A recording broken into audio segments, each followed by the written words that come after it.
Lâu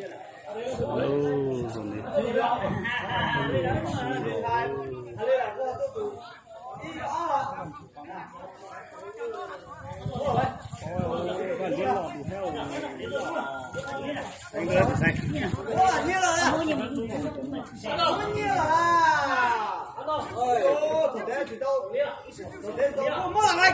Anh đưa thử xanh. Xí rồi.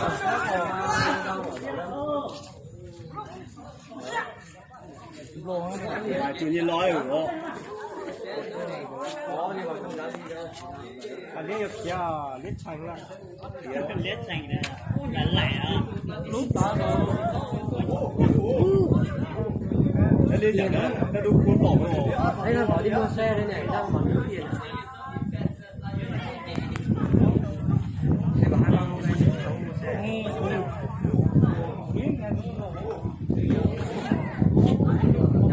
Lia.